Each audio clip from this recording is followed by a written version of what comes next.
बिस्मिल्लाहिर्रहमानिर्रहीम अस्सलाम वालेकुम डियर स्टूडेंट्स। आज के लेक्चर में हम डिस्कस करते हैं थर्ड लाइन ऑफ डिफेंस को। And this is the part 2 of unit number 5 of immunity. इससे पहले हम नॉन स्पेसिफिक इम्यूनिटी को डिस्कस कर चुके हैं। तो what is non specific immunity, उस पर हम बात कर चुके हैं कि नॉन स्पेसिफिक जो इम्यूनिटी होती है इट गिव्स अस और it triggers the immune response non specifically. ठीक है, तो ये नॉन स्पेसिफिक आपके पास जो है ना वो इम्यून रिस्पांस शो करता है, जिसको हम इननेट इम्यूनिटी भी कहते हैं। उसकी हमने प्रॉपर्टीज डिस्कस की थी कि उसमें एक तो वैरायटी ऑफ पैथोजेंस के अगेंस्ट आपको इम्यून रिस्पांस मिलता है। डाइवर्सिटी इसमें भी होती है।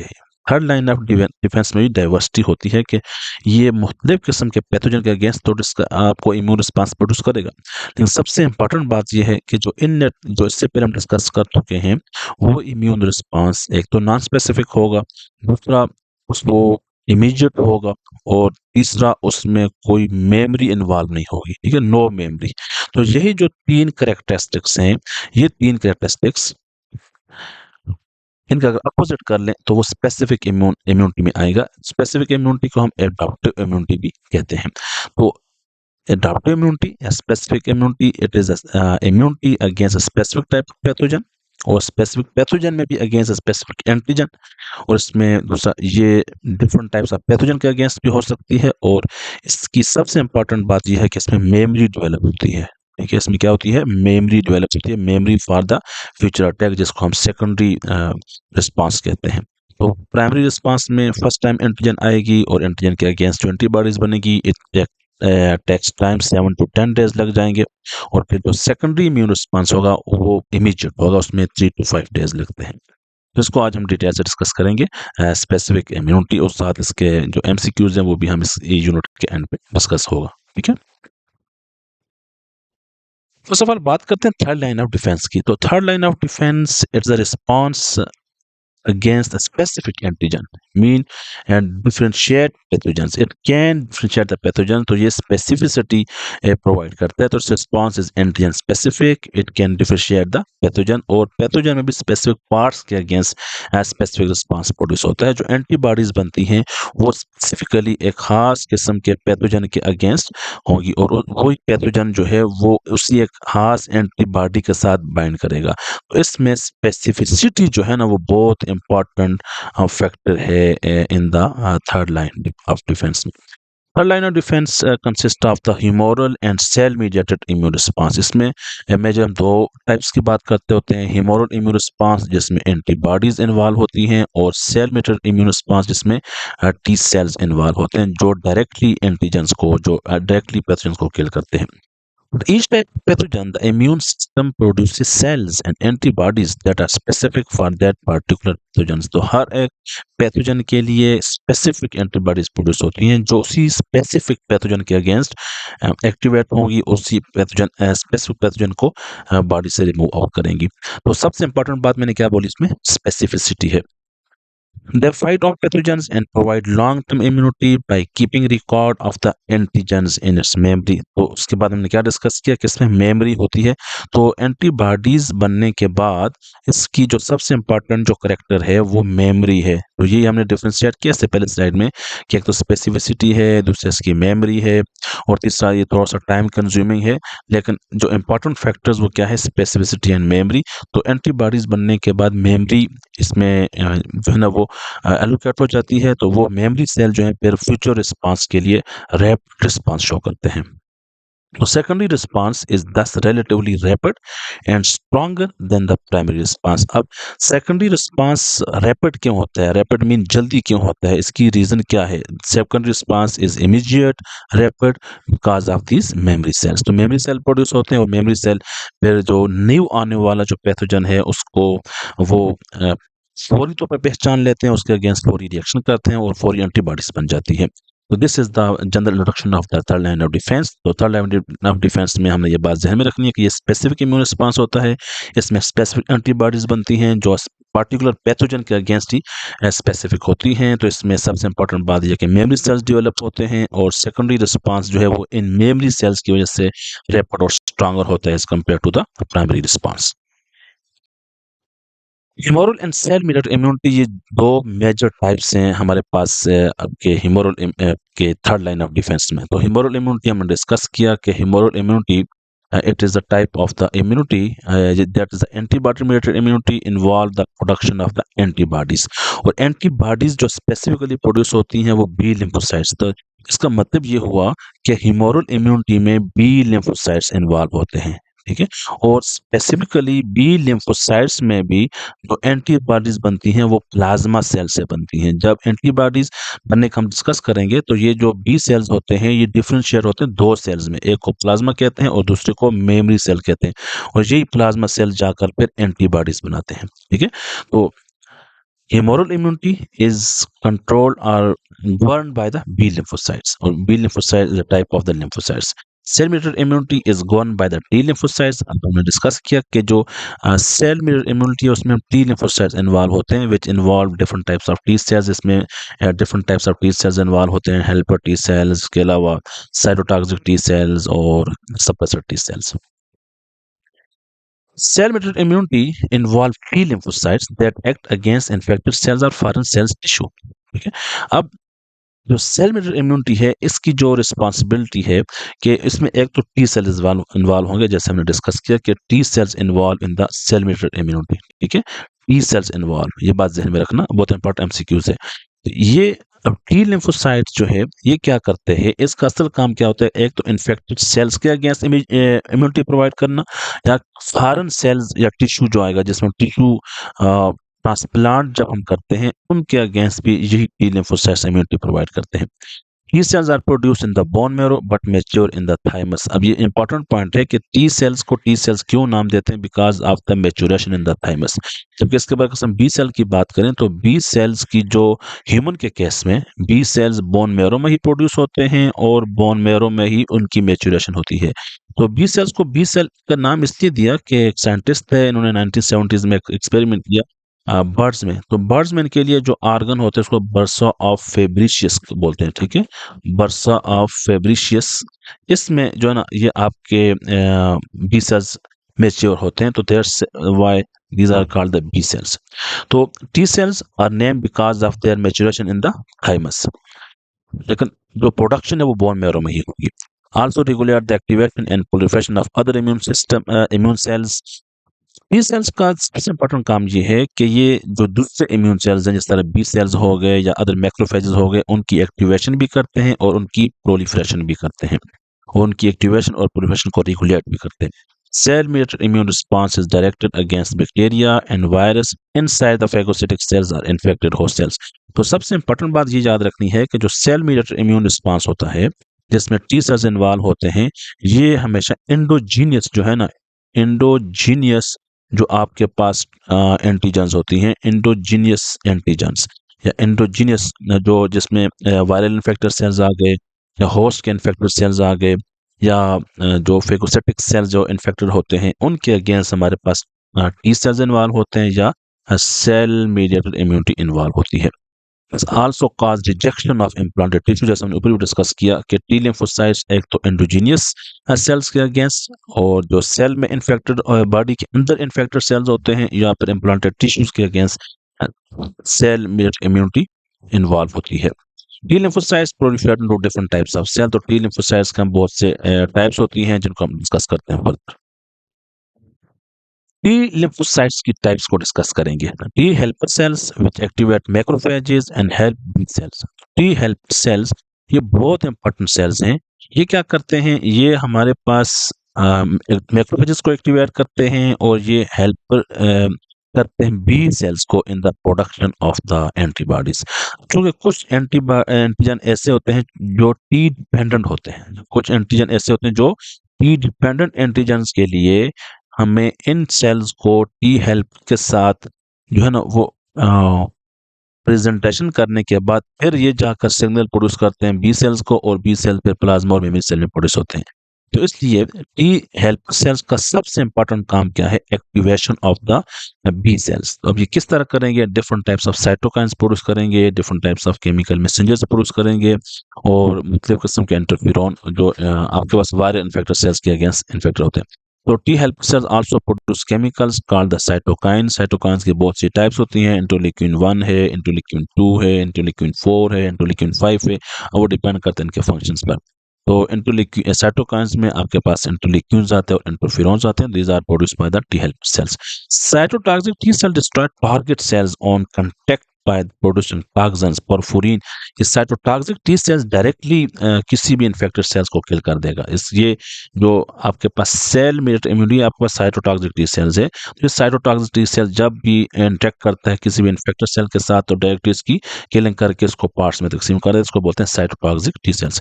तो cytotoxic T cell destroy target cells on contact by producing protein toxin that's called perforin that lyses infected cell. तो इन्फेक्टेड सेल को ये लाइस कर देगा। Suppressor T cells, also called regulatory T cells, are involved in stopping the reaction once the danger is finished. तो suppressor T cells जब भी danger finish हो जाता है, जब भी एंटीजन का खतरा टल जाता है, तो फिर suppressor T cells उसको रेगुलेट करते हैं कि there is no more need to produce immune response against the cells। तो फिर इस तरह होगा तो फिर वो सेल्फ के अगेंस्ट जो है ना वो एक्टिवेट होगा और फिर आपके अपने ही सेल्स जो है ना वो उसमें टारगेट होना शुरू हो जाएंगे। Memory T cells are long lived cells which give long term immunity against that pathogen. तो मेमोरी टी सेल जो है ये लॉन्ग टर्म इम्यूनिटी प्रोवाइड करता है। इस तरह बी सेल्स में मेमोरी बनती है, इस तरह टी सेल्स में मेमोरी बनती है। तो इस स्लाइड में हमने क्या डिस्कस किया कि जो आपके पास टी सेल्स होते हैं उसमें हेल्पर टी सेल्स होते हैं जो मैक्रोफेजेस को और हेल्प बी सेल्स को हेल्प करते हैं, मुख्तलिफ किस्म के साइटोकाइंस प्रोड्यूस करेंगे। फिर साइटोटॉक्सिक टी सेल्स जो सेल मेडिएटेड इम्यूनिटी में इन्वॉल्व होते हैं, मुख्तलिफ किस्म के टॉक्सिन प्रोड्यूस करते हैं और इन्फेक्टेड सेल्स को लाइस कर देते हैं, ब्रेक डाउन कर देते हैं। सप्रेसर टी सेल जब एंटीजन्स का या पैथोजन का जो जब खत्म हो जाता है, उसका उनका खतरा खत्म हो जाता है, तो देन दे विल सप्रेस कि वो सेल्स को खत्म सप्रेस कर देंगे कि अब आपने मजीद कोई इम्यून रिस्पॉन्स शो नहीं करना। और फिर मेमोरी टी सेल्स जो उसी स्पेसिफिक जो एंटीजन इससे पहले आया उसके अगेंस्ट मेमोरी प्रोड्यूस करेंगे कि आपने फिर न्यू जो इम्यून रिस्पॉन्स वो थोड़ा सा रिपीट होगा। तो these are different types of T cells, helper T cells, cytotoxic T cells, suppressor T cells और memory cells. This is one what we have discussed so far, that killing of a virus infected cells by cytotoxic T lymphocyte। तो ये cell mediated immunity का एक बड़ा जबरदस्त किस्म की एक डायग्राम है, सेल मीडिएटेड इम्यून रिस्पांस, जिसमें कौन से सेल्स इन्वॉल्व होंगे, जिसमें साइटोटॉक्सिक टी सेल्स इन्वॉल्व होंगे। ठीक है, तो इसके लिए सबसे पहली बात हमने ये डिस्कस कर बात जहन में याद रखनी है कि जो सेल मीडिएटेड इम्यून रिस्पांस होता है ये एंडोजीनियस जो है ना आपके एंटीजन्स होते हैं। जिस तरह endogenous antigen, the antigen that are produce inside the body, उनको हम एंडोजीनियस एंटीजन्स कहते हैं।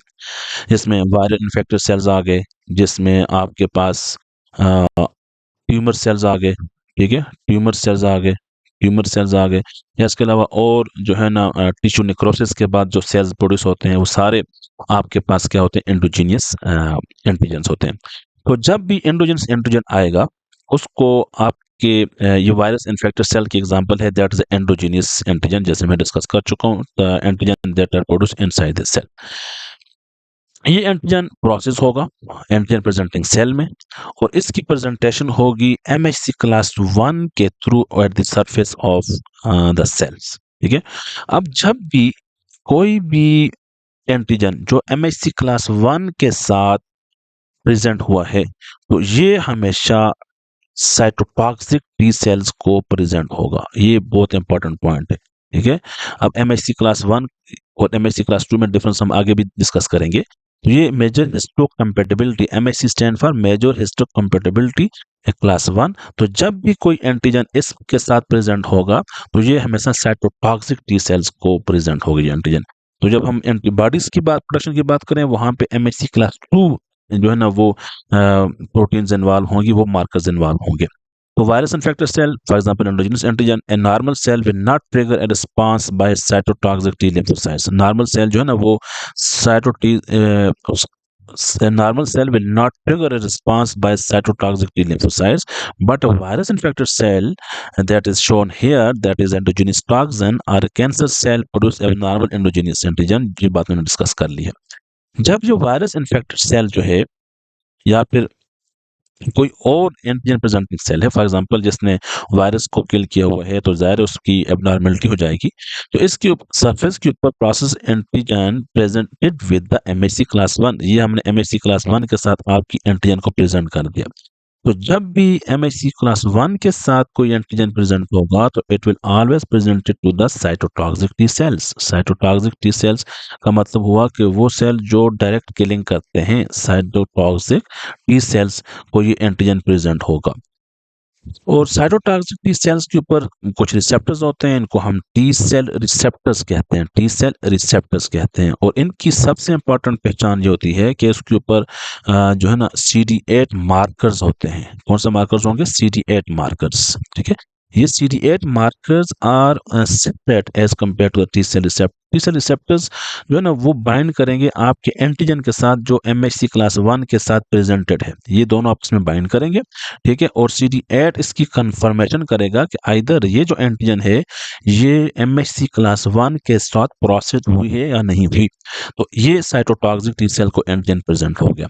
जब साइटोटॉक्सिक टी सेल को एंटीजन प्रेजेंट हो गया, तो इन्फेक्टेड सेल टारगेट, इन्फेक्टेड जो टारगेट सेल है उसको फिर ये साइटोटॉक्सिक टी सेल क्या कर देंगे? लाइस कर देंगे, पीसेस में कन्वर्ट कर देंगे, इसको टुकड़ों में तकसीम कर देंगे। तो इस तरह ये आपका cell mediated immune response trigger होगा। Abnormal antigen is presented on the cell surface in association with MHC class 1, बात कर चुका हूँ। CD8 T cells with receptors for the antigen are transformed into the cytotoxic T cells. Cytotoxic T cell induce destruction of the virus infected cell by the apoptosis. So this is what we have discussed, that is a cell mediated immune response. Cell mediated immune response. Cell mediated immune response में क्या होगा कि endogenous antigens आएंगे, वो आपके MHC class 1 के साथ bind करेंगे, उसके बाद वो आपके साइटोटॉक्सिक टी सेल को प्रेजेंट होंगे, और साइटोटॉक्सिक टी सेल्स के ऊपर CD8 मार्कर्स होते हैं, ये टी सेल रिसेप्टर्स के अलावा होते हैं, ये बात ध्यान में रखना। और जब ये दोनों बाइंड करेंगे तो इसकी एक्टिवेशन हो जाएगी साइटोटॉक्सिक टी सेल की, और ये परफोरिन्स और ग्रेन्जाइम वगैरह सिक्रीट करेंगे। इस तरह ये डायरेक्टली किल कर देगा किसी भी इन्फेक्टेड सेल्स को। तो इसमें और बहुत से साइटोकाइन्स होते हैं, वो हम यहाँ पे डिस्कस नहीं करते। तो सेल मीडिएटेड इम्यून रिस्पांस में MHC क्लास 1 के साथ जो एंडोजेनस एंटीजेंस प्रेजेंट होते हैं वो साइटोटॉक्सिक टी सेल को प्रेजेंट होते हैं। साइटोटॉक्सिक टी सेल पर CD8 मार्कर्स होते हैं, और उसकी बाइंडिंग के बाद जो वायरल इन्फेक्टेड सेल या एंडोजीनियस सेल जो होता है, उसके बाद फिर वो डायरेक्ट किलिंग कर देता है। तो this is the cytotoxic T cells और सेल मीडिएटेड इम्यून रिस्पांस। तो सेल मीडिएटेड इम्यून रिस्पांस में CD8 सेल्स इन्वॉल्व होते हैं। Humoral immunity involve the B cells, इसमें कौन से सेल इन्वॉल्व होंगे? बी सेल्स इन्वॉल्व होंगे, बी लिम्फोसाइट्स इन्वॉल्व होंगे, that is responsible for the production of antibodies. तो ह्यूमरल रिस्पांस में एंटीबॉडीज बनती है। This provide resistance to bacteria and virus and bacterial toxins. तो हमेशा इसकी जो प्रॉपर्टी है वो एक्सोजीनियस एंटीजेंस के अगेंस्ट होती है। Exogenous antigen, the antigen coming from outside of the body, जिसमें वायरसेस हैं, बैक्टीरिया है, टॉक्सिन्स हैं, fungi etcetera. Antibodies are immunoglobulin that recognise different types of antigen. तो वो एंटीबॉडीज जो बनती हैं किसी स्पेसिफिक एंटीजन के अगेंस्ट, फिर वो उनके अगेंस्ट रिएक्शन शो करती हैं, उनको न्यूट्रलाइज कर देती हैं, या उनके अगेंस्ट कम्प्लीमेंट सिस्टम को एक्टिवेट कर देती हैं, या फेगोसाइटोसिस को एनहांस कर देती हैं। तो वो डिपेंड करता है टाइप ऑफ द एंटीजन पर।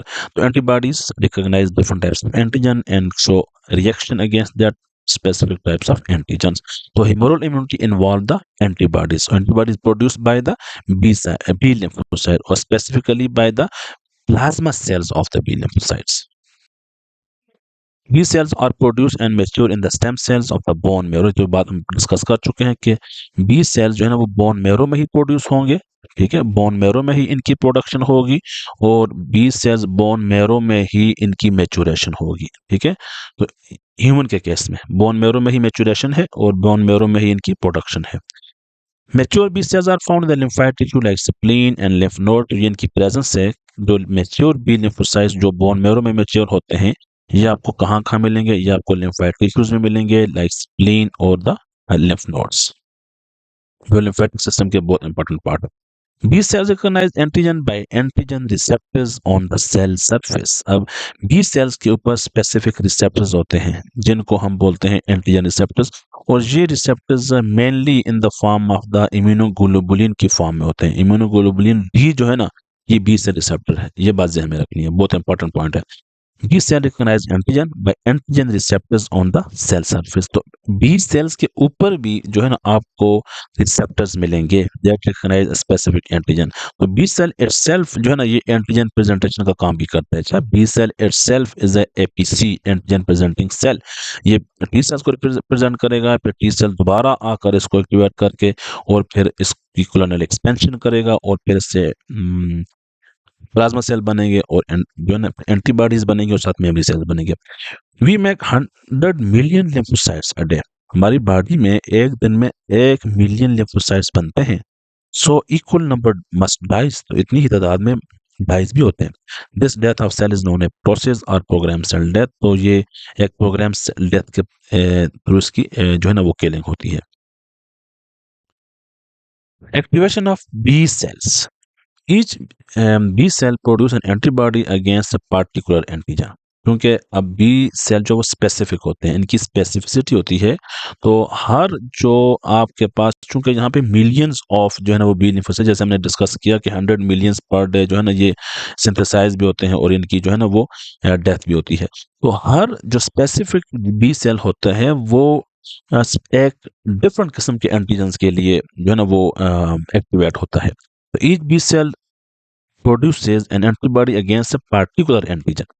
When antigen comes in contact with B cells, they form plasma cells and the memory B cells. ये बहुत इंपॉर्टेंट बात है।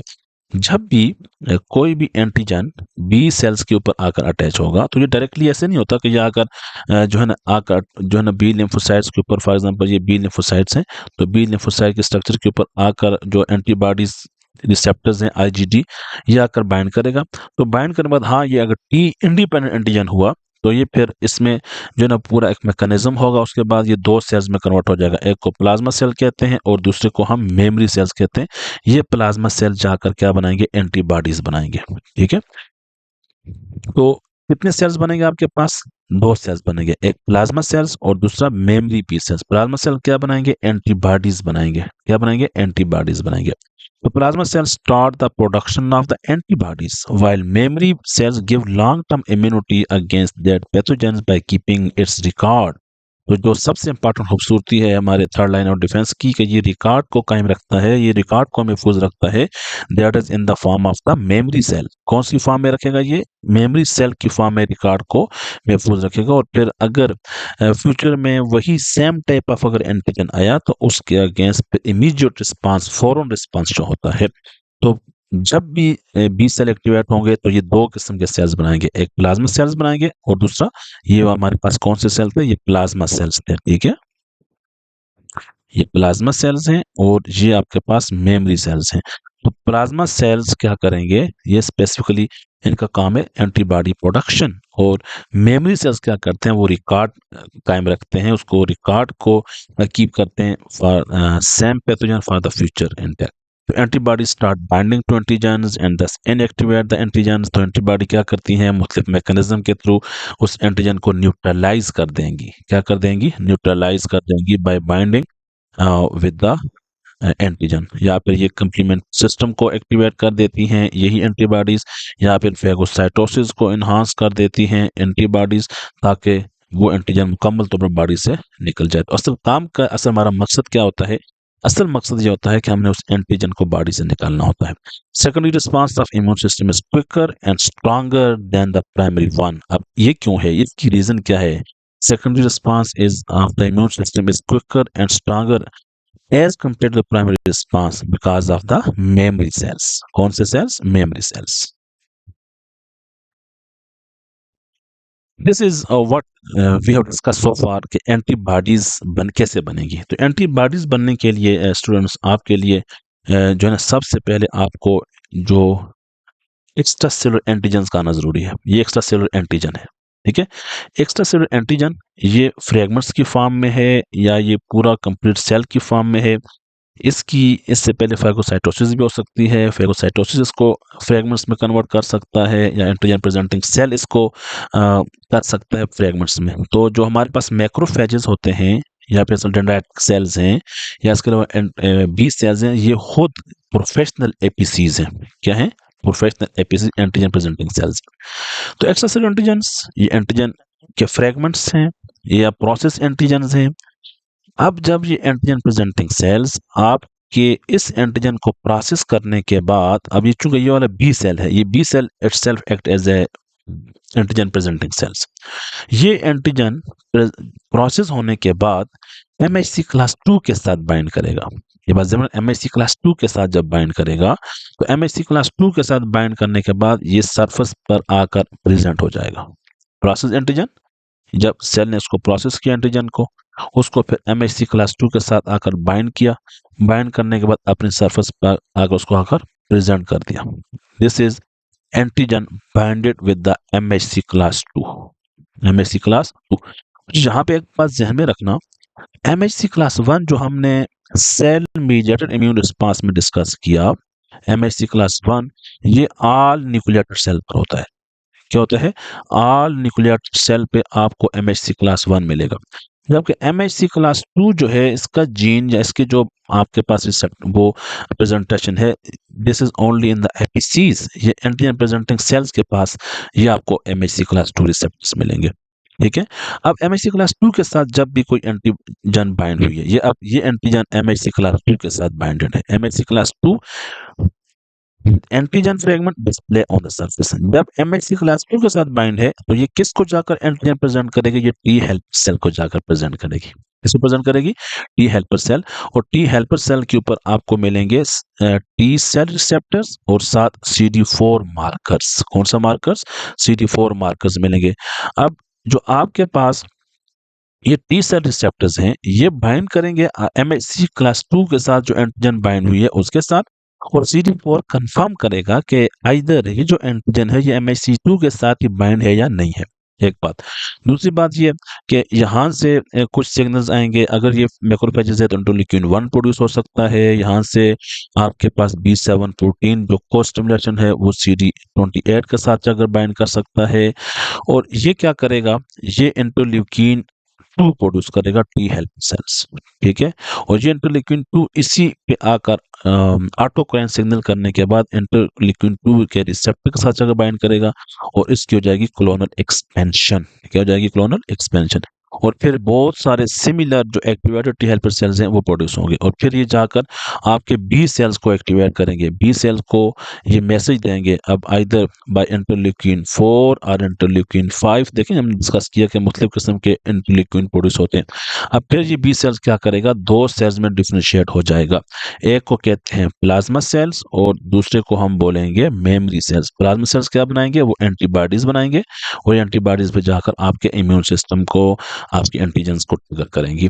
So what we have discussed so far, देखिए, immunoglobulin receptors on the B cell surface recognize and attach to antigen which is then internalized and processed within the B cells. A fragment of antigen combined with the MHC2। तो इस पूरी बात का मतलब ये हुआ कि एंटीजन प्रेजेंटिंग सेल, इधर वो बी सेल है या वो मैक्रोफेजेस हैं या वो डेंड्राइटिक सेल्स हैं, कोई भी सेल्स हैं जो एंटीजन प्रेजेंटेशन करते हैं, वो एमएचसी क्लास 2 के साथ उसको कंबाइन करके प्रेजेंट कर देंगे अपनी सरफेस पर। तो MHC class 2 antigen fragment complex is displayed on the B cell surface. जहां पे हमने बी सेल की बात की, इसका मतलब एंटीजन प्रेजेंटिंग सेल की सरफेस पर वो प्रेजेंट हो जाएंगे। फिर वही रिसेप्टर किसके साथ जाकर बाइंड करेंगे? वो टी सेल रिसेप्टर के साथ जाकर बाइंड करेंगे। और टी सेल पे क्या करेगा? Receptors on the T helper cell recognises complex of MHC class 2 and antigen fragments and is activated producing cytokine. जैसे मैंने आपको एग्जांपल दिया, साइटोकाइन इंटरल्यूकिन 2 है, इंटरल्यूकिन 4 है, इंटरल्यूकिन 5 है, इसके अलावा और बहुत से साइटोकाइंस हैं। और फिर क्या करेंगे? Which activates the B cells. The helper T cell has been previously activated on an antigen displays on dendritic cells. तो ये डेंड्राइटिक सेल्स इनको एक्टिवेट कर देते हैं जो एपीसी के तौर पर काम करते हैं। ठीक है। बी सेल्स, अब जब इनको मैसेज मिल गया साइटोकाइंस जो टी हेल्पर सेल्स ने प्रोड्यूस किए, अब इस सेल का नाम क्या है? इस सेल का नाम है CD4 सेल। ये जो टी सेल है इसका नाम है, ये T helper cell CD4 sales है, क्योंकि इसके ऊपर CD4 मार्कर मौजूद है। A B cell is activated by the cytokines and begins clonal expansion. Clonal expansion means it produces two types of that cells. One is the plasma cell and other is the memory cell, जो हमने discuss कर लिया. Memory cell क्या करेगा, future में आने वाली antibodies के अगेंस्ट उसको इमीडिएट रिस्पांस शो करेगा. Some of the progeny become antibody producing plasma cell. तो इस पूरी स्लाइड की समरी बयान कर देता हूँ कि एक्स्ट्रा सेलुलर एंटीजन आया, वो उसकी प्रोसेसिंग हुई, उसके फ्रेगमेंट्स बने, उसको एमएससी क्लास 2 के साथ जब बाइंड किया गया, एमएससी क्लास 2 के साथ बाइंड करने के बाद उसको प्रेजेंट किया at the surface of the cells, at the surface of at the surface of what, at the surface of that cell. उसमें एमएससी क्लास 2 जब प्रेजेंट होगा, फिर इसकी बाइंडिंग होगी टी सेल के साथ. टी सेल पे मुख्तलिफ किस्म साइटोकाइंस प्रोड्यूस करेंगे. ये टी सेल्स, इसकी अपनी भी क्लोनल एक्सपेंशन होगी, ठीक है, क्लोनल एक्सपेंशन इसकी भी होगी. और फिर इसके बाद ये दोबारा बी सेल्स को एक्टिवेट करेगा इन मुख्तलिफ किस्म के साइटोकाइन प्रोडक्शन के बाद, और फिर ये प्रोड्यूस हो जाएगा, एक्सपेंशन इसकी हो जाएगी बी सेल की प्लाज्मा सेल और मेमोरी सेल में. बी सेल्स के प्लाज्मा सेल क्या बनाएंगे, एंटीबॉडीज बनाएंगे, ठीक है. तो this is the humoral immune response. किसकी मदद से हुआ, एंटीजन प्रेजेंटिंग सेल की मदद से हुआ. एमएससी क्लास 2 में प्रेजेंटेशन हुई, और फिर T cell, T helper cell को एंटीजन गया, और फिर उसके बाद उसकी एक्टिवेशन हुई, बी सेल्स की एक्सपेंशन हुई, प्लाज्मा सेल बने और मेमोरी सेल बने. प्लाज्मा सेल ने एंटीबॉडीज बनाई. There are different types of signal जो हमने डिस्कस किया, उसकी समरी बोल देते हैं.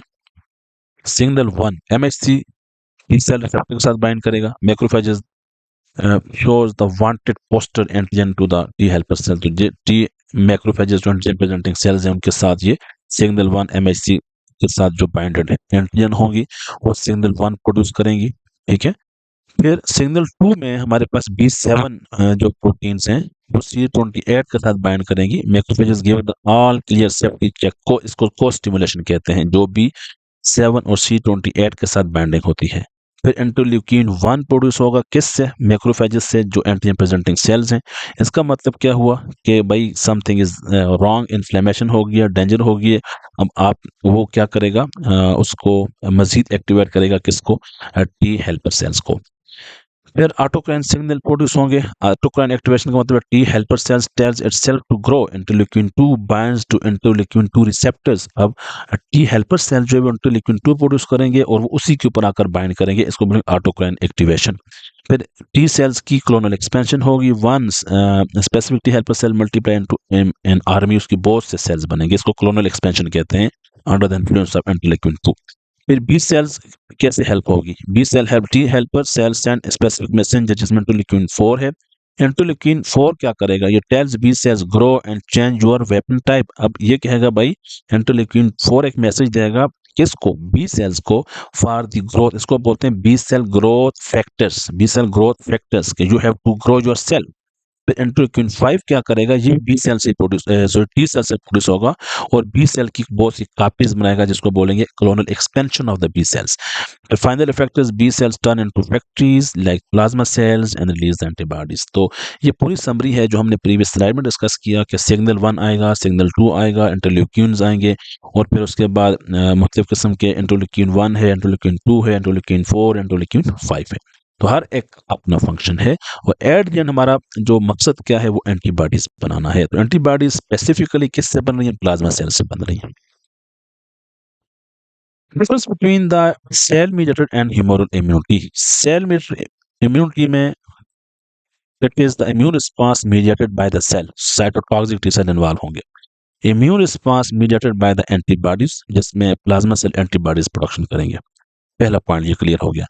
Protect against the fungi, virus and facultative intracellular bacterial pathogens. यहाँ पे जो intracellular mean के it is the protection against the intracellular pathogens, intracellular toxin, intracellular antigens. Protects against extracellular bacterial pathogens and virus infecting respiratory and intestinal tract and prevent recurrence of the viral infections. Mediated delayed type of hypersensitivity. तो हमारे पास 4 किस्म की hypersensitivity reactions हैं, type 1, type 2, type 3 and type 4. तो type 1, 2 और 3 होते हैं वो एंटीबॉडी मीडिएटेड होते हैं, ये बात ध्यान में रखनी. जबकि टाइप 4 जो है वो सेल मीडिएटेड इम्यून रिस्पांस के थ्रू होते हैं. तो टाइप 4 जो इम्यून रिस्पांस है that is by the cell mediated immune response, जिसमें T cytotoxic T lymphocytes involve होते हैं, जबकि टाइप 1, टाइप 2 और टाइप 3 में हेमोरल इम्यून रिस्पांस इन्वॉल्व होता है।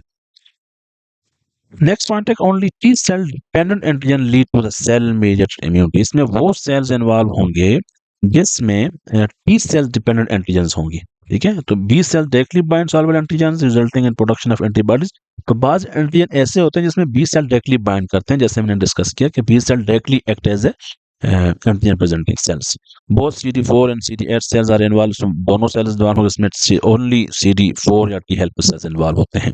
Provide immunological surveillance and immunity against cancer. ये इम्यूनोलॉजिकल सर्विलेंस प्रोड्यूस करता है। सर्विलेंस का मतलब होता है पेट्रोलिंग करता है कि कोई भी इन्फेक्टेड सेल कहीं भी नजर आया उसको ये किल कर देगा, और इम्यून कैंसर के अगेंस्ट भी यही इम्यूनिटी प्रोवाइड करते हैं। No major role in immunological surveillance, तो सर्विलेंस में कोई खास रोल इसका नहीं होता क्योंकि ये स्पेसिफिक एंटीजन के अगेंस्ट प्रोड्यूस होते हैं। तो सर्विलेंस यहाँ पे क्यों है कि ये जो है ना, होते तो स्पेसिफिक ही हैं, लेकिन ये कोई भी इन्फेक्टेड सेल आया, कोई भी वायरल इन्फेक्टेड सेल आया, कोई भी एंडोजिनस टॉक्सिन आया, उसको ये किल कर देंगे डायरेक्टली। लेकिन इसके लिए स्पेसिफिक एंटीबॉडीज का बनना बहुत जरूरी होता है, जो उसी एंटीजन के अगेंस्ट स्पेसिफिकली रिएक्शन शो करेंगे। तो इसके लिए यहाँ पे सर्वेलेंस इतनी ज्यादा नहीं होती एज कम्पेयर टू द यहाँ पे सेल मेडिएटेड इम्यूनिटी के। Participates in rejection of homograft and the graft versus host rejection. जो आपके जो ट्रांसप्लांटेशन होती है उसमें जो रिजेक्शन होती है मेनली वो सेल मीडिएटेड इम्यून रिस्पांस के ऊपर होती है। May be involve in early graft rejection due to the pre form antibodies. अगर पहले से एंटीबॉडीज बनी हो तो अर्ली ग्राफ्ट रिजेक्शन में ये हेल्पफुल हो सकते हैं। So this is what are the difference between the cell mediated और the immune response। तो इसमें टी सेल्स इन्वॉल्व होंगे, सेल mediated में इसमें बी सेल्स इन्वॉल्व होंगे, लेकिन हिमोरल में टी हेल्पर सेल्स का काम भी होता है, और स्पेसिफिकली सेल mediated में साइटोटॉक्सिक टी सेल्स इन्वॉल्व होते हैं। मेन सेल्स इन्वॉल्व में बी लिम्फोसाइट्स और टी लिम्फोसाइट्स डिस्कस कर चुके हैं। Where do cell develop produce and mature in the bone marrow. तो बी सेल्स बोन मैरो में प्रोड्यूस होंगे और बोन मैरो में ही मेच्योर होंगे, जबकि टी सेल्स की प्रोडक्शन तो बोन मैरो में होती है लेकिन मेच्योरेशन थाइमस ग्लैंड में होती है, इसीलिए इसको हम टी सेल्स कहते हैं। इसमें एंटीबॉडीज की प्रोडक्शन होती है और एंटीबॉडीज इन्वॉल्व होते हैं, जिसमें इसमें कोई एंटीबॉडीज इन्वॉल्व नहीं होती, does not involve production of antibodies. कहता है कि how are pathogen identified via antigen floating in the blood. तो इसमें ब्लड में मौजूद होगी एंटीजन, जबकि इसमें एंटीजन क्या होगी, via antigen on the surface of infected cells. यहाँ पे एंटीजन वायरस इन्फेक्टेड सेल्स हो सकते हैं या फिर ट्यूमर सेल्स हो सकते हैं। तो इसमें एंटीबॉडीज इन्वॉल्व होंगी किलिंग ऑफ द पैथोजेंस में, और इसमें स्पेशलाइज्ड किलर टी सेल्स जिनको हम साइटोटॉक्सिक टी सेल्स कहते हैं। How do cell divide once they are stimulated? Cell divide into either plasma cells and memory cells. Cell divide into different type of the specialist T cells. Primary immune response और secondary immune response में क्या difference होता है, जिससे हम discuss किया कि वो एंटीजन जो फर्स्ट टाइम एंटर हो उसको हम प्राइमरी अटैक कहते हैं, और प्राइमरी अटैक के अगेंस्ट जो रिस्पांस होता है उसको हम बोलते हैं प्राइमरी रिस्पांस। और जब प्राइमरी रिस्पांस होता है तो उसमें क्या बनती है, मेमोरी सेल्स बनते हैं, और वो मेमोरी सेल्स क्योंकि फ्यूचर में आने वाले सेम एंटीजन के अगेंस्ट इम्यून रिस्पांस शो करते हैं, और जो फ्यूचर में सेम एंटीजन आएगा उसके अगेंस्ट जो रिस्पांस को बोलेंगे सेकेंडरी इम्यून रिस्पांस। तो primary immune response it occurs as a result of primary contact with an antigen. Primary mean initial contact with an, जब कोई भी एंटीजन इनिशियल तौर पर फर्स्ट टाइम एंटर होगा उसको बोलेंगे प्राइमरी अटैक, और उसके अगेंस्ट जो रिस्पांस होगा उसको प्राइमरी रिस्पांस कहेंगे। इसके against it occurs as a result of second and the subsequent contact with the same antigen। जब सेकंड रिस्पांस शो होगा, सेकंड अटैक होगा, सेकंड अटैक के अगेंस्ट जो रिस्पांस शो होगा उसको हम बोलेंगे सेकेंडरी इम्यून रिस्पांस। तो लेकिन एंटीजन सेम होना चाहिए। Antibodies level reaches peak in 7 to 10 days. इसमें टाइम लगता है 7 से 10 दिन तक। इसमें antibody level reaches peak in 3 to 5 days. Prolong period is required to establish immunity. इसमें जो टाइम रिक्वायर्ड होता है, इनिशियल रिएक्शन होता है, स्टार्ट में रिएक्शन होता है, it establish immunity in the short time. इसका टाइम ड्यूरेशन थोड़ा शार्ट होता है 3 to 5 days. There is a rapid decline antibody level. इसमें एंटीबॉडी लेवल बहुत जल्द कम हो जाता है, डिक्लाइन हो जाता है, रिड्यूस हो जाता है। Antibodies level remains high for long period, क्योंकि ये सेकंड रिस्पांस है तो इसमें एंटीबॉडी लेवल जो है काफी हद तक मेंटेन रहता है। It appears only in the lymph nodes and spleen. Primary response it appears mainly in the bone marrow followed by the spleen and lymph nodes. ये इसके टारगेट साइट्स। एडाप्टिव इम्यूनिटी को हम इसके एंटीजन और antibody की base पर हम अगर क्लासिफाई करें तो इसको हम दो मुख्तलिफ ग्रुप में क्लासिफाई करते हैं. One is the natural acquired one is the natural acquired immunity and second is called artificial acquired immunity. और जब यहाँ पे स्पेसिफिकली स्टूडेंट्स आपने जहन में रखना है, देखें एक तो हमारे पास दो टाइप्स आ गई हैं. एक टाइप कौन सी है? एक टाइप हमारे पास है वो नेचुरल, ठीक है. एक टाइप हमारे पास आ गई है नेचुरल इम्यूनिटी, ठीक है. अब ये नेचुरल इम्यूनिटी का मतलब होता है कुदरती जो इम्यूनिटी हमारे पास होती है उसको हम बोलते हैं नेचुरल, ठीक है. ये कुदरती होती है. और ये जो आर्टिफिशियल होती है इसका मतलब है मसनूई, ठीक है. ये मसनूई हमारे पास जो है ना वो इम्यूनिटी होती है. नेचुरल अक्वायर्ड में देख, अब यहाँ दो टाइप्स आपने ध्यान रखनी है. अब ये इम्यूनिटी दो तरह से हो सकती है, एक एंटीजन की वजह से और दूसरा एंटीबॉडीज की वजह से, ठीक है. एक कुदरती तौर पर भी जो नेचुरल इम्यूनिटी है वो भी दो वजह से हो सकती है. एक एंटीजन जब बॉडी में एंटर हुआ उसके अगेंस्ट कोई एंटीबॉडीज बनी तो आप इम्यून हुए, सेकंड रिस्पांस इमीडिएट होगा. या आप फिर एंटीबॉडीज देते हैं और उस वो आपको इन्फेक्शन के अगेंस्ट प्रोटेक्शन देती है, उसको बोलते हैं एंटीबॉडी मीडिएटेड. लेकिन अब इसकी बुनियाद पर हमारे पास नेचुरल एंटीजन की बेस पे है या नेचुरल एंटीबॉडीज की बेस पे. इसकी दो टाइप्स हैं. एक को बोलते हैं नेचुरल अक्वायर्ड एक्टिव इम्यूनिटी जिसमें एंटीजन इन्वॉल्व होंगे. जानो बात आगे समझ. और जब एंटीबॉडीज इन्वॉल्व उसको बोलेंगे पैसिव इम्यूनिटी. इसका मतलब ये हुआ कि एंटीजन के लिए हमारे पास एक्टिव का लफ्ज इस्तेमाल होता है और जब एंटीबॉडीज की बात करेंगे तो पैसिव का लफ्ज इस्तेमाल होता है. और ये बात यहाँ पर भी है, ठीक है. यहाँ पर भी यहाँ है कि एक होती है एंटीजन या एक होती है एंटीबॉडीज. अगर हम एंटीजन दे रहे हैं वो एक्टिव आ जाएगा, अगर हम एंटीबॉडीज दे रहे हैं तो वो पैसिव आ जाएगा. तो इसके फिर जो है ना फर्दर दो टाइप्स है, natural acquired active immunity, natural acquired passive immunity. Artificial acquired active immunity, artificial acquired passive immunity. बुनियादी तौर पर कितनी टाइप्स हुई? दो टाइप्स, नेचुरल अक्वायर्ड इम्यूनिटी और आर्टिफिशियल अक्वायर्ड इम्यूनिटी. नेचुरल को फिर दो टाइप्स में क्लासीफाई किया. एंटीजन जब हम ट्रिगर करेंगे या सॉरी एंटीजन जब इंड्यूस करेंगे, एंटीजन के अगेंस्ट जब रिस्पांस शो होगा या इम्यूनिटी प्रोड्यूस उसको बोलेंगे नेचुरल अक्वायर्ड एक्टिव इम्यूनिटी. और जब प्रिपेयर एंटीबॉडीज के अगेंस्ट या प्रिपेयर एंटीबॉडीज जब हम यूज करेंगे इम्यूनिटी के लिए उसको बोलेंगे नेचुरल अक्वायर्ड पैसिव इम्यूनिटी. देखें antigen enter the body naturally, body induces antibodies and specialised lymphocytes. तो इसका मतलब ये हुआ कि जितने भी हमारे पास जो इन्फेक्शंस होते हैं, जो हम नेचुरली इन्फेक्शंस के अगेंस्ट जब हम जो है ना वो रिकवर होते हैं और फिर वो जो इन्फेक्शंस होते हैं, अक्सर औकात एमसीक्यूज में आ जाता है कि जो इन्फेक्शंस होते हैं वो कौन सी इम्यूनिटी की टाइप से, वो नेचुरल अक्वायर्ड एक्टिव इम्यूनिटी की टाइप है. अब हम एंटीबॉडीज जब हम प्रिपेयर देते हैं, antibodies pass from mother to fetus via placenta or infants via the mother's milk. Placenta के थ्रू जो एंटीबॉडीज का ट्रांसफर होना है जिसमें आईजीजी एंटीबॉडीज होती हैं, या फिर मदर मिल्क से जो फीटल को या जो आपके इन्फेंट को जो एंटीबॉडीज प्रोड्यूस जो है ना ट्रांसफर को आईजीए बोलते हैं, ये नेचुरल अक्वायर्ड पैसिव इम्यूनिटी है. तो नेचुरल अक्वायर्ड एक्टिव इम्यूनिटी में नेचुरली एंटीजन के अगेंस्ट इम्यूनिटी का डेवलप होना और नेचुरल अक्वायर्ड पैसिव इम्यूनिटी में प्रिपेयर्ड एंटीबॉडीज जो है ना वो इम्यूनिटी प्रोवाइड करना. फीटल लाइफ में जो प्लेसेंटा के थ्रू आईजीजी का ट्रांसफर होना और मदर इन्फेंट लाइफ में मदर मिल्क से आईजीए का ट्रांसफर होना, ये नेचुरल अक्वायर्ड पैसिव इम्यूनिटी की एग्जांपल है. फिर हम बात करें natural acquired active sorry artificial acquired active immunity. तो आर्टिफिशियल अक्वायर्ड एंटी इम्यूनिटी में ये वैक्सीन जब हम जो इंजेक्ट करते हैं, वो वैक्सीन जिसमें एंटीजन होगी उसको हम आर्टिफिशियल अक्वायर्ड एक्टिव इम्यूनिटी कहेंगे, और वो वैक्सीन जिसमें एंटीबॉडीज होंगी उसको बोलेंगे artificial acquired passive immunity. Simple सी बात है. Antigens are introduce in vaccines body produce antibodies and specialised lymphocytes. अब वो जो हम एंटीजन इंड्यूस करेंगे उनके अगेंस्ट क्या होगा, एंटीबॉडीज बनेगी, फिर वो इम्यूनिटी प्रोवोक करेंगी, इम्यूनिटी प्रोवाइड करेंगी. इसको बोलेंगे आर्टिफिशियल अक्वायर्ड एक्टिव इम्यूनिटी. और जब हम वैक्सीन में ऑलरेडी प्रिपेयर्ड एंटीबॉडीज देंगे, जिस तरह रेबीज वैक्सीन है जिसमें हम एंटीबॉडीज देते हैं, पोलियो वैक्सीन है जिसमें हम एंटीबॉडीज देते हैं, तो ये क्या करती हैं, ये आर्टिफिशियल अक्वायर्ड पैसिव इम्यूनिटी की बेस्ट एग्जांपल है. Pre form antibodies in immune serum are introduce by the injection. तो हम पहले से बनी बनाई एंटीबॉडी जब देंगे उस प्रोसेस को हम बोलेंगे आर्टिफिशियल एक्वायर्ड पैसिव इम्यूनिटी।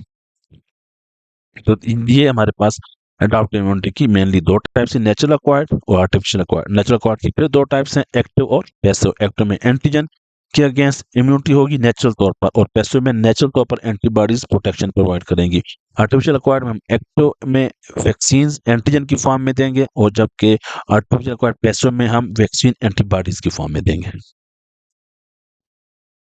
अब तक हम डिस्कस कर चुके हैं कि असल में जो इम्यून रिस्पांस होता है वो किसके अगेंस्ट होता है, वो एंटीजन के अगेंस्ट होता है। जब एंटीजन क्या होता है और एंटीबॉडी क्या होती है, इसको थोड़ा थोड़ा डिस्कस करेंगे। तो एंटीजन ये एक सब्सटेंस होता है that causes your immune system to prompt the generation of antibodies.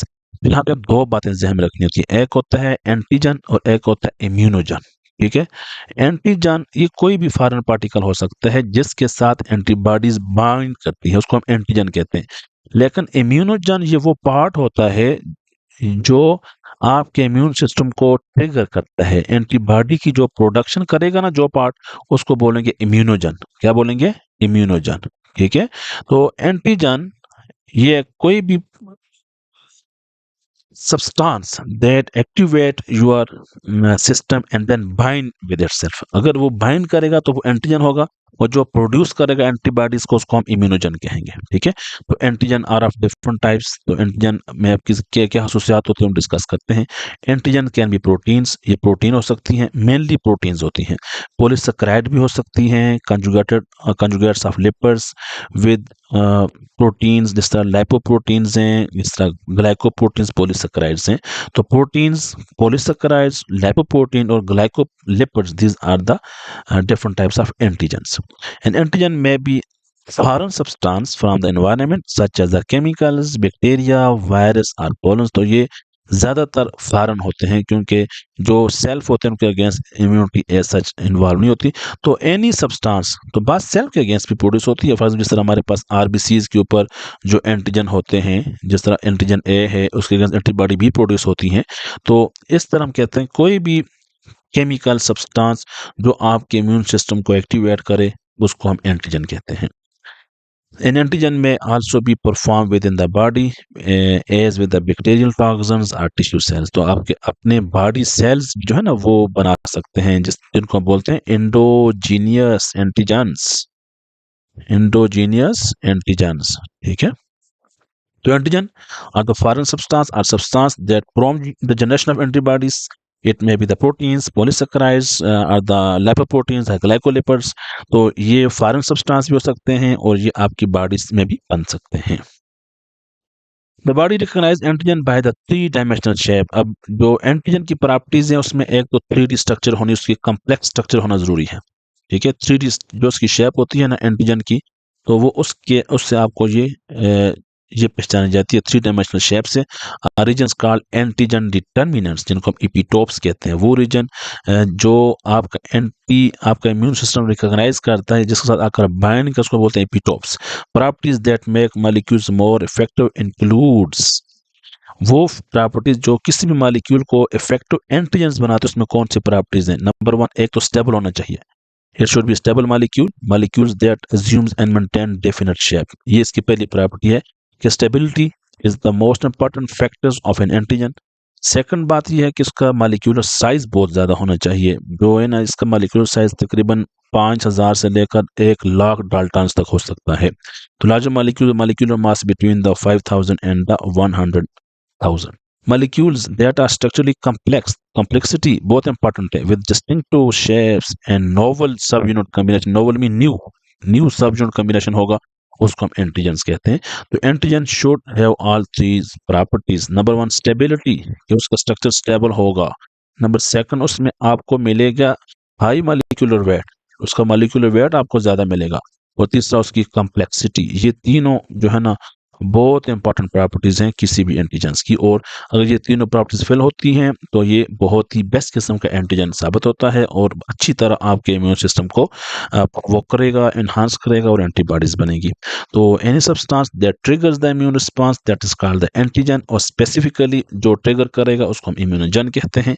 और वो स्पेसिफिक रीजन जो एंटीजन जिसके साथ बाइंड करते हैं उसको हम एपिटोप कहते हैं, एंटीजन डिटर्मिनेंट्स कहते हैं। और वो प्रॉपर्टीज जो एंटीजन को एक इफेक्टिव एंटीजन बनाती हैं, उसमें स्टेबिलिटी है, उसमें मॉलिक्यूलर मास का ज़्यादा होना, high molecular weight, large structure होने चाहिए और कम्प्लेक्सिटी, कम्प्लेक्स स्ट्रक्चर होने चाहिए जिसमें नोवल सब यूनिट्स बाइंड हो, एक यूनिक किस्म का जो है ना मॉलिक्यूल हो, ताकि बड़ा ज़बरदस्त किस्म का स्ट्रॉन्ग किस्म का इम्यून रिस्पांस प्रोड्यूस हो। एंटीबॉडीज भी वो मॉलिक्यूल्स होते हैं जो एंटीजन के अगेंस्ट बनते हैं। ठीक है, antibodies are globular plasma proteins. They have sugar chain added to some of their amino acid residues. In other words, antibodies are glycoproteins. ये क्या होती हैं? असल में ये ग्लाइकोप्रोटीन्स हैं। क्या हैं? ग्लाइकोप्रोटीन्स, क्योंकि इनके साथ आपको शुगर रेजिड्यू मिलता है। एंटीबॉडीज कौन प्रोड्यूस करता है? बी सेल्स प्रोड्यूस करते हैं, और स्पेसिफिकली कौन प्रोड्यूस करेगा? प्लाज्मा सेल प्रोड्यूस करेंगे। तो हर एंटीबॉडी एंटीजन स्पेसिफिक होती है, ये बात बहुत इंपॉर्टेंट है। हर एंटीबॉडी एंटीजन स्पेसिफिक होती है, क्योंकि हर फॉर एग्जांपल ये एक स्टार शेप एंटीजन है, तो इसके अगेंस्ट एक ऐसा एंटीबॉडी बनेगा जिसके ऊपर जाकर यही बाइंड कर ले, एंटीजन स्पेसिफिक। अगर ये ट्रायंगुलर है तो ये एक ऐसे एंटीबॉडी जो स्ट्रक्चर बनाएगा जिसके ऊपर ये जाकर बाइंड करे।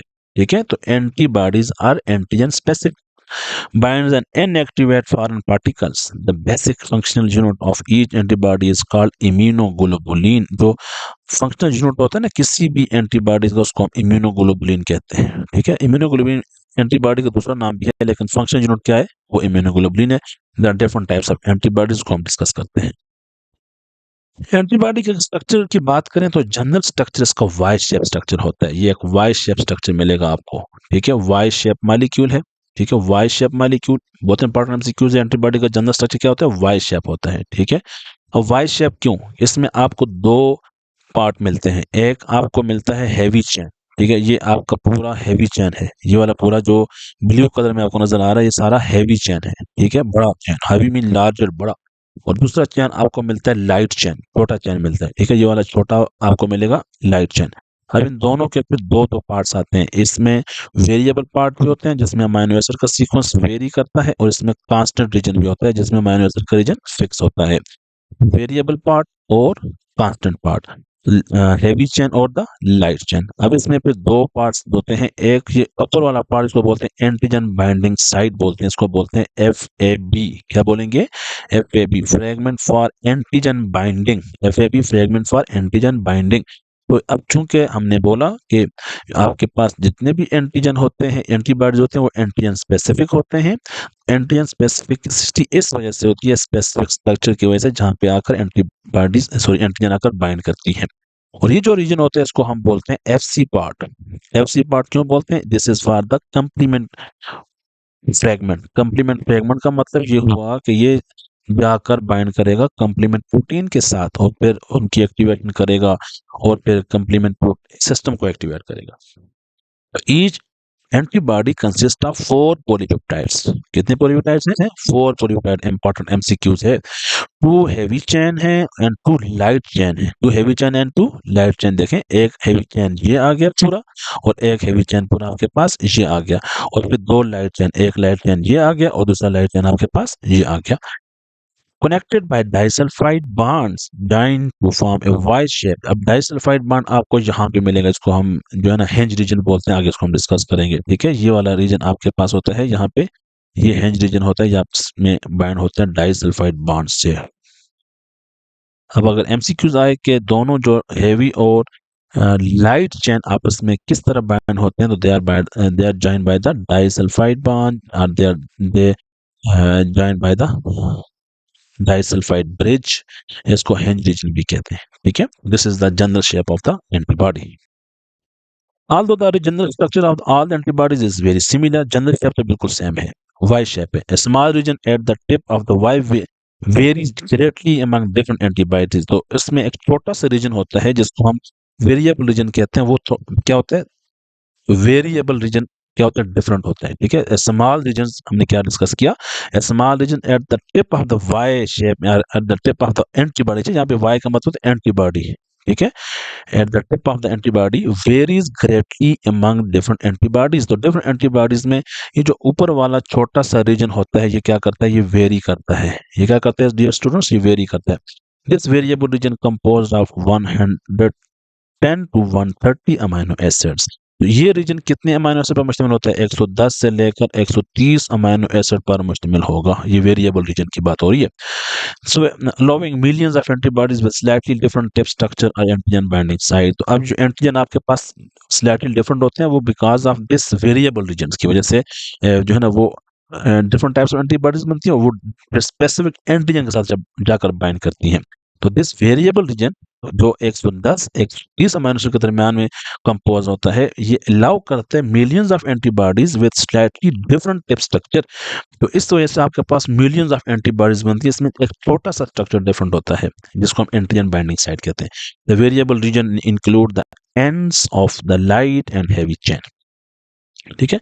अब जो वेरिएबल रीजन होता है उसमें include the ends of the light and heavy chain. और ये बात ध्यान में रखना कि जो वेरिएबल रीजन है ये दोनों लाइट चेन पर भी होगा और हैवी चेन पर भी होगा, ठीक है।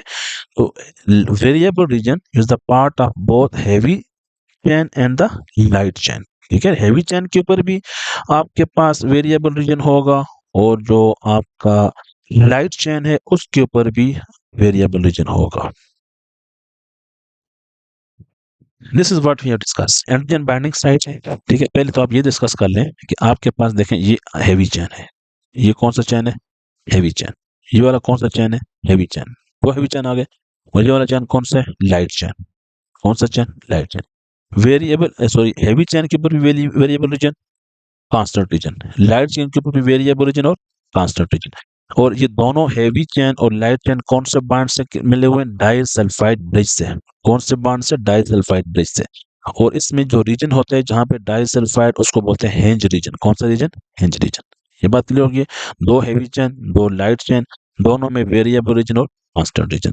और ये जो रीजन होता है इसको एंटीजन बाइंडिंग साइट कहते हैं, जिसको मैंने एफएबी का नाम दिया, antigen fragment, fragment for antigen binding. और ये वाला जो रीजन है इसको बोलते हैं एफसी स्टेम। देखें ये लिखा भी हुआ है एफसी स्टेम। अब एफसी स्टेम का मतलब क्या हुआ कि ये वो वाला रीजन होता है जो कंप्लीमेंट प्रोटीन के साथ जाकर बाइंड करेगा। किस साथ जाकर बाइंड करेगा, कंप्लीमेंट प्रोटीन के साथ, जो सीरम प्रोटीन होती है जो हम डिस्कस कर चुके हैं पहले किस जगह पे, ठीक है। तो ये एंटीबॉडी का स्ट्रक्चर आपको नजर आया। और ये देखिए एपिटोप है, एंटीजन डिटर्मिनेंट्स हैं जो स्पेसिफिकली एक एंटीबॉडी के साथ अगर बाइंड कर, उसको बोलेंगे एपिटोप। क्या बोलते हैं उसको, एपिटोप बोलते हैं। तो ये एंटीजन बाइंडिंग साइट है आपकी, एंटीजन बाइंडिंग साइट। इसके साथ आकर जो है ना ये एंटीजन बाइंडिंग साइट है, यहाँ एंटीजन इसके साथ आकर बाइंड करेगा आपका एंटीबॉडीज। तो एंटीजन स्ट्रक्चर कैसा होना चाहिए, कम्प्लेक्स स्ट्रक्चर होना। How antibodies bind to an antigen, इस पे हम बात डिस्कस कर चुके हैं। Each antibody binds to specific antigen. क्यों, an interaction similar to lock and key model. अब स्पेसिफिक एंटीजन के अगेंस्ट क्यों, कि वो जो एंटीबॉडी है वो इसी स्पेसिफिक एंटीबॉडी के एंटीजन के अगेंस्ट तो बनी है, तभी वो स्पेसिफिक एंटीजन के साथ जाकर बाइंड करेगा, ठीक है। अब फॉर एग्जाम्पल देखें ना, ये आपके पास मुख्तलिफ किस्म के एंटीजन हैं, ठीक है। ये वाले एंटीजन मुख्तलिफ है, ठीक है। अब इन हर एक के अगेंस्ट आपके पास मुख्तलिफ किस्म के एंटीजन होंगे, ठीक है, मतलब एंटीबॉडीज होंगी, सॉरी ये क्या मसला है। ये देखिए ये आपके पास मुख्तलिफ किस्म के एंटीजन आ गए। अब इस एंटीजन के अगेंस्ट आपके पास डिफरेंट एंटीबॉडी होगी, इसके अगेंस्ट डिफरेंट एंटीबॉडीज होगी, ये डिफरेंट एंटीबॉडीज होगी, डिफरेंट एंटीबॉडी, डिफरेंट और डिफरेंट, ठीक है। तो हर एंटीजन के अगेंस्ट एक स्पेसिफिक एंटीबॉडी होगी और इसकी जो बाइंडिंग है वो लॉक एंड की मॉडल के थ्रू होगी। और जो बॉन्ड होगा उसमें या तो एंटीजन एंटीबॉडी के जो बॉन्ड होता है वो इलेक्ट्रोस्टैटिक बॉन्ड होता है, ये बात ध्यान में रखना, या वंडरवाल फोर्सेस होती हैं उसमें, या हाइड्रोजन बॉन्डिंग होती है, या हाइड्रोफोबिक बॉन्ड्स होते हैं, rather than the covalent. Covalent bond नहीं होता, no covalent bond in the antigen antibody. उसमें इलेक्ट्रोस्टैटिक, वंडरवाल, हाइड्रोजन बॉन्ड और हाइड्रोफोबिक बॉन्ड्स होते हैं। The remarkable specificity of antibody is due to these hyper variable region. तो specificity किस वजह से, वेरिएबल रीजन की वजह से। किस वजह से, वेरिएबल रीजन की वजह से। बहुत इंपॉर्टेंट एमसीक्यूज है। Types of antibodies. Antibodies can come in different varieties known as isotypes or classes. Antibodies की बहुत सी types हैं जिनको हम isotypes कहते हैं या classes कहते हैं. In placental mammals की बात करें तो there are 5 antibodies. Humans के केस की बात करें या mammals की बात, इनके पास placenta होता है, उनमें आपके पास जो है ना 5 isotypes मिलेंगी आपको. नंबर 1 कौन सी है? Number 1 is the IgA, IgD, IgE, IgG और IgM. ठीक है. Alpha, delta, epsilon, gamma and mu के नाम से इनको हम याद कर सकते हैं based on their constant region structure and immune function. तो ये बात ध्यान में रखना कि जो एंटीबॉडीज होती हैं उनको हम किस बेस पर क्लासिफाई करते हैं, on their constant region structure की वजह से. ठीक है. और इम्यून सिस्टम, इम्यून फंक्शन की बेस पर क्लासिफाई करते हैं. ठीक है. तो देखिए नंबर 1 हमारे पास आ गया IgA, नंबर 2 आएगा IgD, फिर आता है IgE और फिर आता है IgD और नंबर 5 पे आएगा IgM. IgA ये अल्फा, इनको हम कह सकते हैं ये अल्फा एंटीबॉडीज होती हैं, ये डेल्टा एंटीबॉडीज होती हैं, ये एप्सिलॉन एंटीबॉडीज होती हैं, ये गामा एंटीबॉडीज होती हैं, ये और ये म्यू एंटीबॉडीज है. लेकिन क्या बात करें टाइप्स की तो IgA की 2 टाइप्स मिलेंगी आपको. IgD की एक ही टाइप है, IgE की एक ही टाइप है. IgG की 4 टाइप्स मिलेगी. IgG1, IgG2, IgG3, IgG4 और IgM की एक ही टाइप मिलेगी. अगर हम इनकी डिस्क्रिप्शन की बात करें तो अब कौन सी एंटीबॉडी कहाँ पे मिलेगी?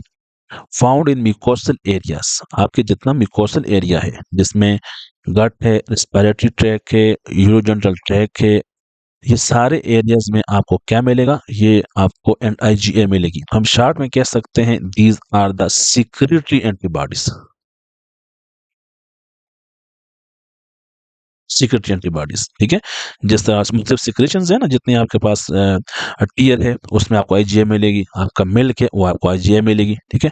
क्या करेगी? Prevent the colonization by pathogen also found in, देखिए लिखा हुआ है saliva, tears and breast milk. बहुत इंपॉर्टेंट एमसीक्यूज है कि आपकी सिक्रेटरी एंटीबॉडीज या आपके सलाइवा में, आपके टीयर्स में, ये कौन, ब्रेस्ट मिल्क में कौन सी एंटीबॉडीज हैं? तो IgA antibodies, secretory antibodies. IgD antibodies को डेल्टा कहते हैं. functions mainly as an antigen receptors on the B cell. B cells के ऊपर जो एंटीबॉडीज होते हैं उनको हम IgD बोलते हैं. that have not been exposed to antigens. ठीक है. its function is less defined than other isotypes. इसका फंक्शन सिर्फ रिसेप्टर के तौर पर काम करना होता है. IgE ये एलर्जी में बहुत इंपॉर्टेंट रोल प्ले करती हैं और टाइप 1 जो एलर्जी होती है वो हमेशा IgE की वजह से होती है. ये बहुत इंपॉर्टेंट एमसीक्यूज है. Binds to allergens and triggers histamine release from mast cells and basophil cells. Mast cell और बेसोफिल सेल टाइप 1 हाइपरसेंसिटिविटी में इन्वॉल्व होते हैं. Then involve in the allergy, also protect against the parasitic worm, और parasitic worm के against भी IgG जो है ना, IgE सॉरी, ये हेल्प करती हैं. IgG in its 4 forms, 4 form में मिलेगी. provide the majority of antibodies based immunity against invading pathogens. The only antibodies capable of crossing the placenta to give passive immunity. passive immunity में मैं पहले भी discuss कर चुका हूँ, वो IgG होती है जो मदर से प्लेसेंटा के थ्रू फीटस को ट्रांसफर होती है, वो IgG होती है. बाकी कोई एंटीबॉडी प्लेसेंटा को क्रॉस नहीं कर सकती. IgM expressed on the surface of B cells and is secreted from with very high avidity. Avidity means different varieties. Eliminates pathogens in the early stages of B cells, mediated humoral immune before there is sufficient IgG. ये बहुत important point है कि IgM जो है ये एक तो B cell receptor के तौर पर काम करता है. दूसरी बात ये है कि जब आपके पास इनिशियल इन्फेक्शन होता है, एक्यूट इन्फेक्शन होता है, उस वक्त आपको IgM प्रोड्यूस होती है. और जब इन्फेक्शन थोड़ा सा क्रोनिक हो जाता है तो फिर IgG प्रोड्यूस हो जाती है. ठीक है. इसको बोलते हैं type switching, antibodies type switching. तो ये एक अलग मैकेनिज्म है, वो हम अभी डिस्कस नहीं करते. तो ये मुख्तलिफ टाइप्स ऑफ एंटीबॉडीज हैं. IgA, IgD, IgE, IgG and IgM. हर एक का अपना रोल है. IgA की 2 टाइप्स होती हैं, IgG की 4 होती हैं, बाकी सब की एक एक टाइप्स होती हैं. ठीक है. स्ट्रक्चर के लिहाज से बात करें तो IgA आपको डुप्लेट के फॉर्म में मिलेगी, मतलब इसमें 2 चेन्स हो सकते हैं. IgM पेंटामर की फॉर्म, इसमें 5 चेन्स होते हैं, बाकी सारे आपको मोनोमर के फॉर्म में मिलेंगे. तो IgA दोनों फॉर्म में, मोनोमर में भी और डाइमर की फॉर्म में भी मिलती है, लेकिन कभी डाइमर कभी मोनोमर. लेकिन IgM पेंटामर और बाकी सारी मोनोमर की फॉर्म में मिलेगी। Immunoglobulin are the glycoproteins discuss कर चुके हैं। Molecules that are produced by plasma cells बिल्कुल बात हो चुकी है। In response to an immunogen antigen, अब इम्यूनोजन और एंटीजन मैं आपको डिस्कस कर चुका हूं कि वो स्पेसिफिक पार्ट जो इम्यून सिस्टम को ट्रिगर करेगा उसको हम इम्यूनोजन कहते हैं, और जिसके अगेंस्ट वो बाइंड करेगा उसको हम एंटीजन कहेंगे, विच फंक्शन एज एंटीबॉडीज। तो antibodies are immunoglobulin glycoproteins produced by the plasma cell of the B cells against the immunogen, तो that function as antibodies। तो इसमें हमने डिस्कस कर चुके हैं कि IgG को हम इम्यूनोग्लोबुलिन गैमा कहते हैं। क्या कहते हैं? IgG को इम्यूनोग्लोबुलिन गैमा, इसको हम इम्यूनोग्लोबुलिन म्यू, अल्फा, डेल्टा और एप्सिलॉन। ठीक है, हर एक अपना रोल है। स्ट्रक्चर की बात करें तो ये मोनोमर की फॉर्म में, ये डाइमर की फॉर्म में मिलती है आपको। ठीक है, तो कभी मोनोमर कभी डाइमर की फॉर्म में एक्सचेंज करती है। ये पेंटामर की फॉर्म है, इसमें मीन के 5 एंटीबॉडीज आपस में से जुड़ेंगी। ठीक है, 5 एंटीबॉडीज कैसे जो है ना वो एक ग्रुप होगा। मोनोमर और मोनोमर सिंगल एंटीबॉडीज, ये भी सिंगल एंटीबॉडी है, ये भी सिंगल एंटीबॉडी है, सॉरी नहीं, ये पेंटामर है। ठीक है, पेंटामर इस तरह, ठीक है, पेंटामर की फॉर्म है। ये मोनोमर मोनोमर कहते हैं। अब इसकी लोकेशन किधर है? ब्लड, लिम्फ और इंटेस्टाइन में। ब्लड, लिम्फ और इंटेस्टाइन, ये बहुत इंपॉर्टेंट लोकेशन है इसकी। इसकी कहाँ है? सिक्रीशन जितनी भी हैं, जितनी भी सिक्रीशन हैं, वो टीयर है, सलाइवा है, म्यूकस है, इंटेस्टाइनल सिक्रीशन हैं, ब्रेस्ट मिल्क के और ब्लड लिम्फ से। ठीक है, ब्लड लिम्फ में आपको मिलेगा ये ब्लड लिम्फ, और बी सेल सरफेस पर मिलेगी आपको बी सेल रिसेप्टर के तौर पर। ये जो है ना आपको मास्ट सेल और बेजोफिल सेल के रिसेप्टर पर मिलेंगी, साथ ब्लड में भी मिलेंगी। और इनका काम क्या होगा वो आगे डिस्कस करेंगे। Blood lymph B cell surface, blood lymph और बी सेल सरफेस। तो आईजीएम और आईजीडी दोनों की लोकेशन सेम है। प्लेसेंटल ट्रांसफर में सिर्फ एक ही एंटीबॉडीज इन्वॉल्व होती हैं, कौन सी? आईजीजी, बाकी कोई ट्रांसफर नहीं हो रही। No no no, no placental transfer, ना आईजीए, ना आईजीएम, ना आईजीई, ना आईजीडी।